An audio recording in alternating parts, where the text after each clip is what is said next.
네, 감사합니다. 네.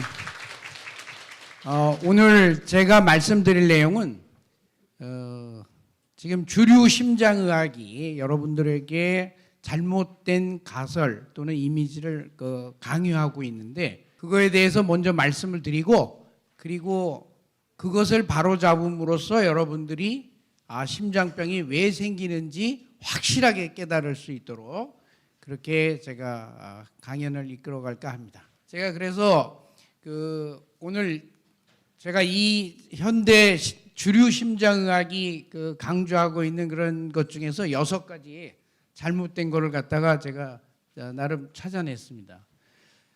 제가 이걸 찾은 게 지금으로부터 한 25년 전인데, 그런데 제가 이거를 막상 발표할 기회가 하나도 저한테 주어지지 않았어요. 그 이유는 여러분들이 더 잘 아시겠죠. 저한테 마이크를 주는 곳이 하나도 없었기 때문에.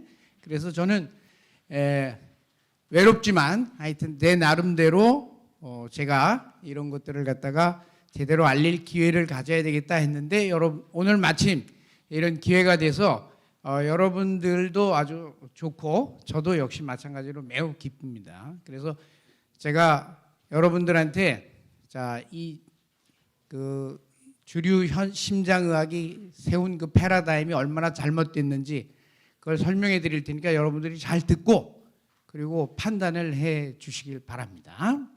우선 제가 찾은 거 6가지를 보면 이렇습니다. 혈액순환의 원동력을 주류 심장의학에서는 뭐라고 그러겠냐? 심장이 박동을 하기 때문에 혈액순환이 된다, 이렇게 설명하고 있죠. 그게 과연 맞는지 한번 보고요. 그 다음에 심장의 본래의 역할이 뭐냐? 주류 심장의학에서는 혈압을 만들어서 피를 송출하는 거다, 이렇게 설명을 하고 있죠. 맞아요? 근데 과연 그게 맞는 건지. 그 다음에 3번째, 심장에는 관상동맥만 있는 것처럼 주류 심장의학에서는 얘기하고 있어요. 그런데 실제로 심근 속에 아주 수많은 모세혈관들이 있다는 걸 여러분들한테 말씀드리고자 합니다. 그리고 4번째, 우리가 심장에 피가 안 가는 허혈성 심장병을 주류 심장의학에서는 마치 관상동맥 질환과 동일시하고 있는데 실제로는 그렇지 않다는 거죠. 그 다음에 5번째, 관상동맥 조영술 아시죠? 관상동맥 조영술이 테크놀로지컬하게는 굉장한 이노베이션이고, 그걸 보는 순간 일반인들은 와, 어메이징, 팬타스틱 뭐 이런 말을 합니다. 그러나 이런 관상동맥에 우리는 절대 속아 넘어가면 안 됩니다. 그 다음에 6번째, 심장 발작이 주류 심장의학에서는 마치 갑자기 하고 이렇게 쓰러져서 돌연사를 일으키는 주된 범인으로 알고 있는데, 제가 본 바로는 절대로 그렇지 않다는 거. 제가 요 점을 하나씩 한 번씩 지금 여러분들과 같이 알아보겠습니다. 자, 시작하죠. 자, 혈액순환의 원동력. 주류 심장의학에서는 자꾸 이와 같이 지금 우리 순환계가 이렇게 되어 있는데, 이런 클로즈드 서큐트에서 심장의 펌핑 작용만 가지고 과연 혈액순환이 되겠습니까? 한번 해보세요, 실험. 절대로 안 됩니다. 그럼 뭐가 필요해요? 바로 이렇게 모세혈관 레벨에서 혈액을 빨아당기는 음압력이 있어야 됩니다. 무슨 말인지 아시죠? 이 2개가 같이 음양으로 합을 이루어야지만 혈액순환이 이루어지는 거예요. 그래서 어느 한쪽만 강조하시면 안 된다는 거. 근데 우리가 잊고 있는 게 뭐예요? 한 번도 들어본 적이 없는 게 바로 모세혈관 흡입력입니다. 그래서 저는 혈액순환의 원동력이 그럼 이 둘 중에 어느 게 더 먼저일 것 같아요? 바로 모세혈관이에요. 여러분 그걸 알 수 있는 게 뭐예요? 식물에서 5m, 6m로 뿌리에서 수액이 쭉 올라가죠. 그 원리가 뭐예요? 나무에 펌프가 있습니까? 아니죠. 모세혈관의 그 흡입력입니다. 무슨 말인지 아시겠죠? 그래서 이게 보이시다시피 음과 양은 따로 떨어져 있는 것이 아니라 일심동체다, 같이 붙어 있다, 이렇게 생각을 하셔야 돼요. 그래서 양이 밀어주면 음이 그것을 받아주기 때문에 그렇습니다. 여러분 남녀 간의 사랑도 마찬가지예요. 남자가 들이댄다고 돼요? 아니죠. 여자가 받아줘야지 그게 사랑이 완성되는 거죠. 무슨 말인지 아시죠? 너무 쉽죠? 자, 두 번째 현대 주류 심장의학이 여러분에게 강요하는 잘못된 패러다임은 바로 이겁니다. 심장이 박동하는 이유가 심장의 원래 역할이 혈압을 만들어서 피를 송출하는 걸로 돼 있는데 실제로 제가 본 바로는 그게 아니라 리듬을 만드는 거예요. 그래서 페이스메이킹을 하는 게 바로 심장의 원래의 역할입니다. 그런데 심장이 동물 개체의 사이즈가 커다 보면 어떻게 돼요? 멀리 보내야 되니까 이제 그때 심장벽이 두꺼워지면서 혈압도 나오고 그렇게 되는 거예요. 아시겠죠? 그러니까 우선순위가 뭐냐면 심장의 본래의 기능은 페이스메이커, 리듬을 만드는 거다라고 기억하셔야 돼요. 그렇게 되면 자 리듬이 만들어지면 뭐죠? 사이클이 있죠. 그러면 당연히 주파수가 결정될 겁니다. 그게 봐요. 사이클, 주파수 이러면 뭐가 나오죠? 바로 파동이에요. 파동. 그리고 물리학에서 파동을 다루는 게 뉴턴의 그 고전 물리학 가지고는 안 되죠. 양자 물리학이어야 되죠. 그죠? 파동을 다루는 건. 그래서 양자의학, 에너지의학 이렇게 나오는 겁니다. 그런데 현대의학은 자꾸 화학적으로 약만 사용하는 거를 갖다가 강조하죠. 약물. 파동은 뭐예요? 물리적인 방법으로 치료를 할 수가 있기 때문에 에너지의학이니 이런 것들이 나오는데 그래서 에너지의학이 일부 의사들이 그 뭐 효과 있어? 이렇게 무시하지만 실제로 그렇지 않습니다. 바로 심장에서 심장의 리듬을 만들어내기 때문에 바로 이런 물리학이 의학에 적용될 수 있는 근거가 바로 여기에 있는 겁니다. 아시겠죠? 그래서 이런 페이스메이킹을 하려면 여러 이런 변수들을 갖다가 따라서 조절을 해야 되는데 이걸 누가 조절하냐? 바로 우리 몸의 자율신경입니다.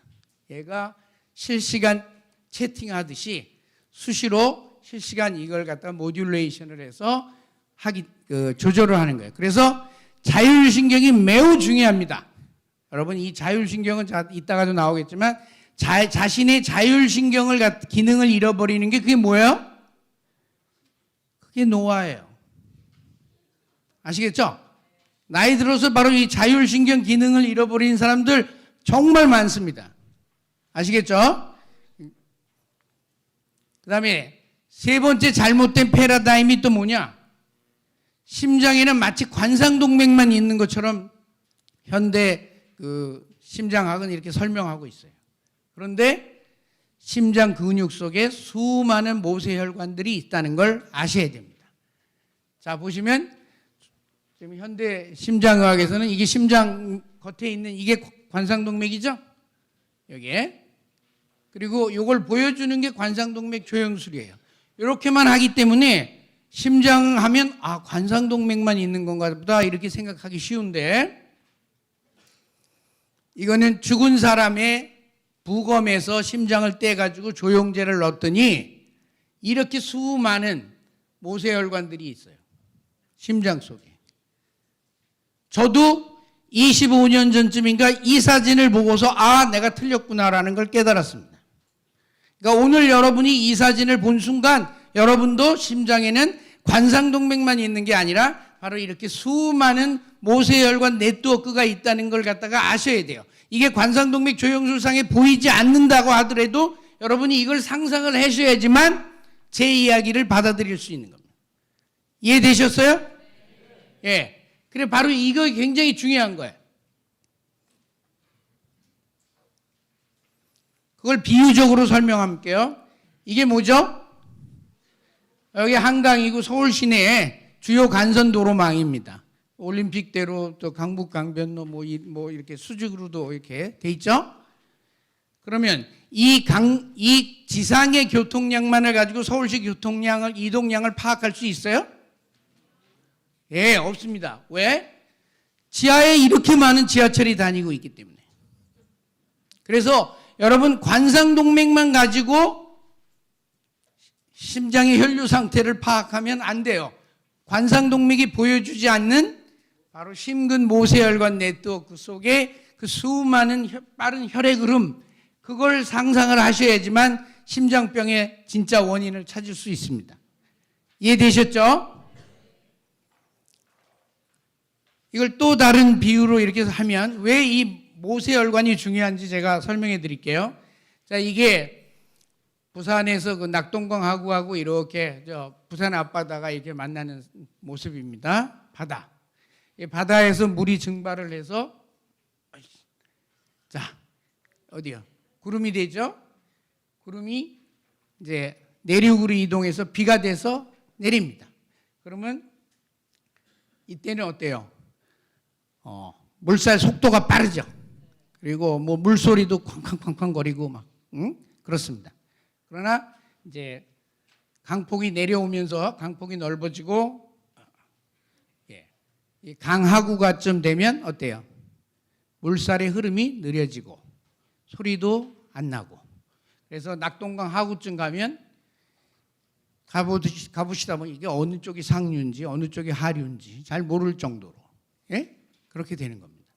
그런데 만약에 여기서 이 강물을 갖다가 바다가 지금 바다가 이렇게 퍼렇게 강물을 받아주는 모습이잖아요. 이 강물을 받아주지 않는다면 어떻게 되겠어요? 바다가 강물을 받기 싫어서 문을 딱 닫고 있으면 어떻게 되겠어요? 이 육지가 다 범람하겠죠. 그래요, 안 그래요? 이걸 깨달으셔야 돼요. 그러면 그래서 제가 만약에 바다가 날 받아주지 않는다면 유행가 가사 같기도 하죠. 그렇게 되면 어떻게 돼요? 심장 이게 이제 심장에서 그 심근 모세혈관의 수많은 네트워크가 혈액을 받아주지 않는다면 관상동맥은 바로 터져버릴 겁니다. 아시겠죠? 그러니까 관상동맥이 건강하려면 뭐가 있어야 돼? 뭐가 먼저 돼야 돼요? 모세혈관 네트워크가 바다와 같은 역할을 갖다 해줘야지만 모세혈관이 관상동맥이 건강해질 수 있는 거예요. 아시겠죠? 자, 네 번째 잘못된 파라다임은 여기에서 비롯되는데, 그래서 허혈성 심장질환을 자꾸 관상동맥질환이라고 말을 하고 있어요. 지금 현대의학에서는. 그리고 관상동맥만 치료해요. 근데 이게 아니라는 겁니다. 그럼 뭐냐? 관상동맥을 통한 혈액 공급에 문제가 있기 전에 바로 심근이 모세혈관이 혈액을 갖다가 받지 않으려고 하기 때문에 그래요. 아시겠죠? 요거를 좀 더 또 자세하게 설명해 드릴게요. 마이크 좀 들어보세요. 자, 이게 이 공이 심장입니다. 심장이에요. 그리고 이 주사기가 바로 관상동맥입니다. 그죠? 자, 관상동맥에서 혈액을 갖다가 쭉 밀어 넣어주면 공이 늘어나야 되죠? 근데 만약에 내가 주먹으로 공이 늘어나지 못하게 이렇게 꽉 쥐고 있어요. 그런 상태에서 제가 관상동맥이 피를 주려고 하면 어떻게 돼요? 피가 들어가요? 안 들어가요? 안 들어가면서 이렇게 관상동맥이 뚝 부러지는 겁니다. 그게 바로 관상동맥에 죽상동맥경화증이 생기는 이유예요. 제 말 틀렸어요? 맞았어요? 감사합니다. 그래서 현대 주류 심장의학에서는 관상동맥 협착이 먼저인 걸로 자꾸 설명을 하고 있는데 그게 아니라 바로 심근이 먼저 모세혈관이 수축했기 때문에 피를 받지 않으려고 했기 때문에 병이 생기는 이게 원인이고 이건 결과다 이거예요. 원인과 결과를 뒤바꿔서 얘기하고 있다는 점 꼭 깨달으셔야 돼요. 다섯 번째, 제가 또 발견한 건 이 관상동맥 조영술에 속지 마라. 제가 이렇게 말씀드립니다. 관상동맥만 보여주기 때문에 그렇습니다. 그러면 아까도 말씀드렸듯이 관상동맥 조영술은 혈류 흐름 속도가 너무 빠르기 때문에 그래서 심근 속의 모세혈관이 잘 안 보이는 거예요. 무슨 말인지 아시죠? 그래서 관상동맥만 보면 그 현대 주류 의학은 부분을 가지고 자꾸 전체를 갖다가 지금 설명하려고 하고 있기 때문에 여기에 속아 넘어가는 경우가 너무 많다는 겁니다.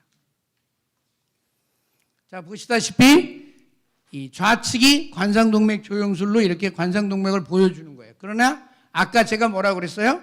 부검한 심장에서는 저렇게 수많은 모세혈관 네트워크가 존재한다고 그랬죠. 그런데 이 관상동맥만 가지고 어떻게 이 넓은 바다가 있는지 알 수 있겠어요? 모른단 말이에요. 그러니까 관상동맥 조영술은 한계가 있는 건데 이걸 가지고 마치 전체인 양 지금 설명을 하고 있는 게 주류 심장의학입니다. 그러다 보니까 관상동맥만 가지고 설명을 하다 보니까 현대 주류 심장의학에서 몇 가지 풀리지 않는 문제들이 있어요. 답을 못하는 문제들이 있었거든요. 그게 바로 심근 속에 수많은 모세혈관 네트워크가 있다는 걸 알게 되면 다 해결이 돼요.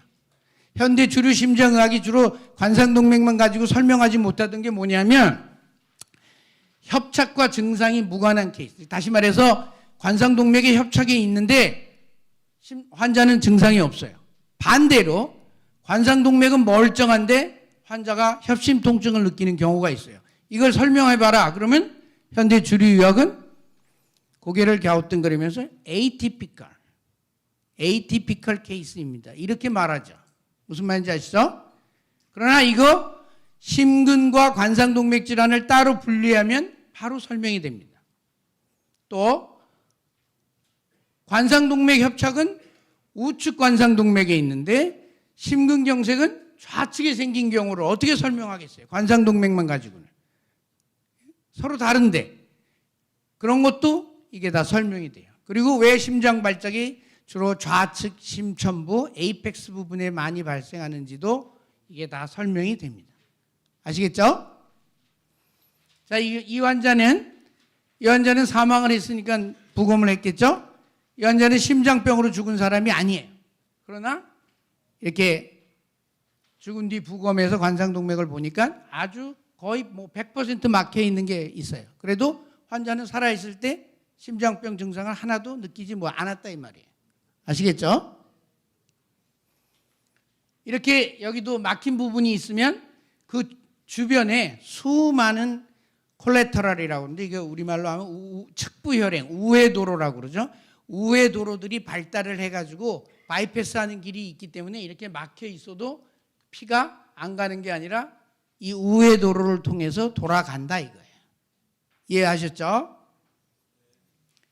자, 위에는 이게 건강한 경우에 좌측과 우측과 좌측 관상동맥 사이의 연결이 이 정도로 이렇게 성기한데 근데 만약에 여기에 이렇게 완전히 협착이 있으면 어떻게 돼요?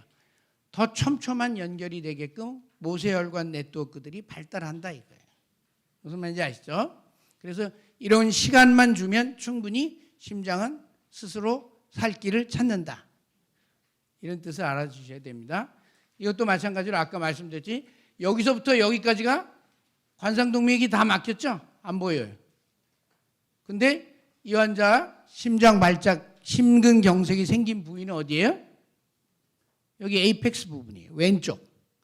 서로 이렇게 다른데 이거를 갖다가 여기는 관상동맥 질환이죠. 여기는 관상동맥은 멀쩡하고 여기는 심근질환이다 이거예요. 무슨 말인지 아시겠죠? 그래서 관상동맥 질환과 심근질환을 따로 볼 수 있는 그런 해안을 가지셔야 됩니다. 자, 이제 제가 동영상 관상동맥 조영술을 한번 보여드릴 텐데, 자, 이 케이스는 뭐냐면, 넘어갔네. 이거 좀 쳐봐요. 이거 비디오 쳐봐요. 이거는 이제 우측 관상동맥이 100% 막힌 케이스예요. 그런데 혈류 속도가 빠르다 보니까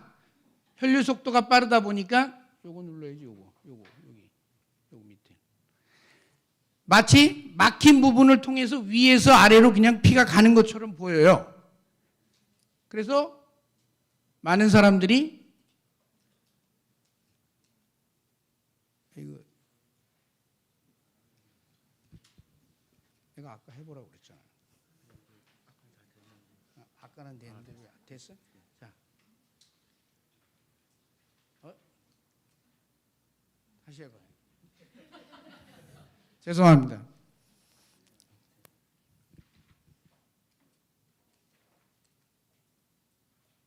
돌려요 그냥.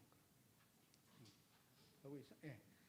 지금 보면 자, 여기 지금 우측 관상동맥이 100% 막힌 거예요. 쭉 보면 바로 피가 이 막힌 데를 통해서 위에서 아래로 내려가는 것처럼 보여요. 예? 그런데 자세히 이걸 갖다가 천천히 돌려보니까 여기 보세요. 막힌 데보다도 아래쪽에서 피가 먼저 차고 있어요. 왜 그럴까요? 일로 피가 안 내려오는데 여기보다 밑이 더 먼저 차고 있어. 바로 이게 콜레터럴 우회 도로를 통해서 피가 차기 때문에 그래요. 그래서 이게 오히려 밑에서부터 거꾸로 위로 차고 있어요. 자, 보세요. 천천히. 아주 천천히 돌리면 밑에서부터 위로 차고 있죠?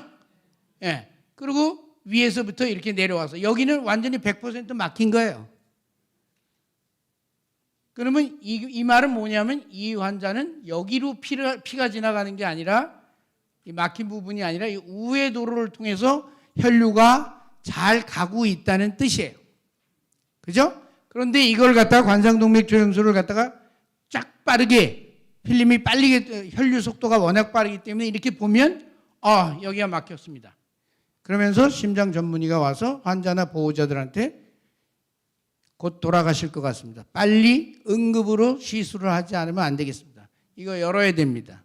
이렇게 말해요, 안 해요? 그러면 여러분들 100이면 100 모두 네, 잘 부탁드립니다. 꼭 살려주세요. 이렇게 되는 거예요. 그래서 제가 이 관상동맥 조영술에 속으면 안 된다는 겁니다. 왜? 우리는 심근에 수많은 모세혈관 네트워크가 있다는 걸 알기 때문에. 아까 사진 봤잖아요. 그죠? 그거 기억하죠? 그걸 기억하면 절대로 여기에 넘어가지 않는다. 그래서 제가 말씀드리는 거는 심근질환과 심근질환이 먼저고 그 다음에 관상동맥질환은 with or without 있을 수도 있고 없을 수도 있다. 그래서 이걸 두 개를 분리해야만 심장을 제대로 이해할 수 있다. 제가 이렇게 말씀드립니다. 그래서 우리가 패러다임 초점을 바꿔야 되는데 관상동맥 질환에서 심근 모세혈관 질환으로 관점을 바꿔야 되고요. 심장의 양압 펌프 기능보다도 모세혈관들의 음압 진공 펌프 기능을 여러분이 늘 항상 생각하고 있어야 되고 그다음에 혈액순환을 공급 측면이 아니라 수용하는 측면도 늘 같이 고려를 해야 되고 관상동맥 막힘설이 원인이 아니라 심근 모세혈관의 수축 거기가 더 오히려 진짜 원인이다라는 점을 꼭 기억해 두시면 되겠습니다. 그 다음에 마지막 6번째 패러다임은 심장 발작이 갑자기 와서 돌연사를 일으키는 걸로 알고 있는데 제가 본 환자들을 보면 전부 그렇지가 않고 반드시 그 전에 며칠, 몇 주 또는 심지어는 몇 달 전부터 가슴이 뻐근하다든가 소화가 안 된다든가 뒷목이 땡긴다든가 등과 몸의 조시가 안 좋다든가 하는 전조 증상이 틀림없이 있습니다. 근데 왜 이런 증상을 본인이 깨닫지 못할까요? 본인이 깨닫지 못하고 그 말을 안 하기 때문에 남들이 보기에는 갑자기 쓰러지는 것 같아요. 그런데 그렇게 하는 제 이유가 이 대부분의 사람들은 만성 질환을 가지고 있어요. 그래서 자고 일어나도 늘 몸이 개운하지가 않고 늘 찌푸둥하고 그래요. 그렇기 때문에 조금 몸이 이렇게 심장이 점점 그 대사산증으로 가서 이렇게 혈액순환이 안 되고 있는 걸 갖다가 의뢰 그러려니 이렇게 생각을 하고 있는 사람들이 대부분이라서 이렇습니다. 무슨 말인지 아시죠? 그래서 이걸 남에게 알리지 않고 혼자 이상하게 몸이 안 좋은데 하면서 자꾸 혼자 긴장하고 혼자 초조해하고 이러니까 더욱더 어떻게 돼요? 혈관은 더욱더 오그라들게 되죠. 그래서 절대로 이 심장 발작은 갑자기 오는 게 아니다. 자, 보세요. 이게 급성 심장 상태가 지나가는 것도 협심 통증이 있죠. 그런데 안정을 취해도 쉬지 않는 경우를 불안정형 협심 통증이라고 그래요. 그러다가 이제 심근경색이 오고 그다음에 나중에 심장 마비까지 오죠. 이런 일련의 과정을 거치기 때문에 절대로 갑자기 어느 순간에 돌연사를 하는 게 아니다라는 점 여러분 잘 깨달아 두셔야 돼요. 그러면 왜 현대 주류의학은 그렇게 그걸 은근히 강조하느냐? 그거는 바로 환자로 하여금 이런 상태까지 계속 진행하게끔 내버려 둔 게 유리하기 때문에 그렇습니다. 즉 다시 말해서 현대 심장의학이 여러분들을 낚싯줄을 걸어놓고 걸리기만 기다리는 거예요. 무슨 말인지 아시죠? 제가 그래서 여기 많은 의사분들 중에 제 강의를 듣고 아주 불편해할 분들이 많을 것 같아요. 알겠죠? 그러면 자 이제 여기까지 제가 그 잘못된 패러다임을 갖다가 지적했습니다. 그러면 허혈성 심장 질환이 그러면 생기는 진짜 원인은 뭐냐? 제가 본 바로는 이렇습니다. 자, 요 세 가지. 자율신경의 불균형. 즉 다시 말해서 교감신경이 항진돼 있고 부교감신경이 이를 서포트를 못 해주는 이런 상태가 오랫동안 계속된 자율신경의 불균형. 두 번째, 심근의 대사산증. 즉 우리 몸에 에너지가 그 포도당 같은 게 많은데 그게 세포 안으로 들어가서 연료로 태워줘야 되잖아요. 연료로 태워지지 못하면 어떻게 돼요? 예, 그게 바로 젖산이 축적되는 겁니다. 그래서 대사산증이 돼요. 산증이 되면 세포가 부어요. 부으면 모세혈관은 점점 더 좁아질 수밖에 없죠. 그러니까 혈액순환은 안 되나 이런 대사산증이 있습니다. 대사산증을 일으키는 대표적인 게 뭐예요? 인슐린 저항성 당뇨. 그거예요. 대사산증이 아무한테나 오는 게 아니에요. 그 다음에 이 심근 모세혈관, 이 모세혈관이 순환장애가 있어요. 모세혈관의 기능이 떨어지죠. 모세혈관은 사이클릭 GMP에서 신호를 받아서 알죠? 요즘 산화질소. NO라는 말 들어보셨죠? 산화질소. 그 산화질소의 생산을 충분히 못하기 때문에 모세혈관의 기능이 떨어져가지고 어떻게 돼요? 예. 혈액을 받지 못하는 겁니다. 그래서 바로 이 세 가지가 같이 합쳐져서 심근질환을 일으키는 거다. 관상동맥이 먼저가 아니다 이거예요. 그래서 다시 말씀드리면 자율신경계의 불균형이 이게 상당히 오래 기간 지속됐을 것이고 그 다음에 몸의 대사가 잘 안 돼가지고 당뇨나 이런 것들이 인슐린 저항성이 있어가지고 미세순환 장애가 있었고 그래서 이런 상태를 오래 끌다 보니까 맨 마지막에 관상동맥의 변화가 오는 거다. 아까 설명했죠. 그래서 제가 보는 관점에서는 현대 주류 심장의학에서는 뭐래요? 이런 환자를 아까도 말씀드렸죠. 저 끝에까지 끌고 있다가 여기서 뭐라 그럽니까? 낚싯줄에 걸렸으니까 이제 시술하십시오. 빨리 스텐트를 넣어야 됩니다라고 말하죠. 그러나 제가 보는 관점에서는 그 이전에 충분히 심장병을 예방할 수 있는 단계가 있다 이거예요. 그게 바로 뭐냐면 아까 말했죠. 자율신경의 밸런스를 맞추는 겁니다. 빨리 부교감신경을 강화하고 스트레스를 갖다 줄여줘야 되겠죠. 즉 이런 증상이 협심증 증상이 있는 사람들은 욕심 부리지 말고 집착하지 말고 하던 일을 다 그만두고 푹 쉬어야 돼요. 예? 빨리 그 위험에서 빠져나오려면 그걸 그냥 아등바등 집착을 하니까 계속 이게 풀리지 않으니까 어떻게 돼요? 끝까지 가는 거예요. 갈 때까지 가보자. 그 다음에 이제 대사산증. 아까 말했던 인슐린 저항성 당뇨 때문에 대사산증이 된다고 그랬죠? 이 대사산증을 빨리 풀어줘야 됩니다. 그러려면 어떻게 돼요? 대사산증을 하려면. 몸에 잉여 에너지가 너무 많은 상태이기 때문에 좀 금식도 좀 하고, 저탄고지도 하고, 이렇게 하셔야 되는 거예요. 아시겠죠? 그 다음에 모세혈관 기능을 강화시켜야 돼요. 모세혈관 강화시키는 것 중에는 뭐 여러 가지 있는데, 뭐, 그거는 이제 나중에 하는 걸로 하고, 이거 뭐야? 자, 그래서 제가 오늘 말씀드릴 내용, 이제 허혈성 심전질환이 왜 생기는지 아시겠죠? 관상동맥보다는 심근에서 시작된 대사질환이라는 겁니다. 아시겠죠? 그래서 심근이 피를 받으려고 하지 않기 때문에 허혈성 손상이 관상동맥에 2차적으로 생기는 거예요. 그렇기 때문에 허혈성 심장병 환자들은 관상동맥 질환으로 죽는 게 아니라 뭘로 죽어요? 심근대사 질환, 즉 심근의 메타볼릭 엑시도시스로 인해서 사망한다라는 점을 꼭 알아두셔야 돼요. 그러면 지금까지 다 알아두셨는데 제가 콜레스테롤 얘기한 적이 있어요? 없어요? 없죠? 콜레스테롤 어디 낄 데도 없어. 그런데 자세하게 이 콜레스테롤을 왜 이런 사람들이 주류 심장의학에서 강조하냐면 콜레스테롤 전체적인 시나리오를 놓고 봤을 때 어디 가서 콜레스테롤이 딱 한 군데 등장하냐면 아까 최현재 교수님이 말씀하셨듯이 관상동맥이 뚝 상처가 났을 때 그 상처를 메꾸는 게 뭐예요? 죽상 플레이크거든요. 그 죽상 플레이크 속에 보니까 콜레스테롤이 좀 있네. 그러니까 이 전체적인 시나리오로 보면 뭐냐면 주연도 아니야, 조연도 아니야. 엑스트라 중에서도 저 끝에 있는 엑스트라. 그걸 가지고 여러분들한테 제약회사나 의사들이 뭘? 소설 쓰고 있는 겁니다.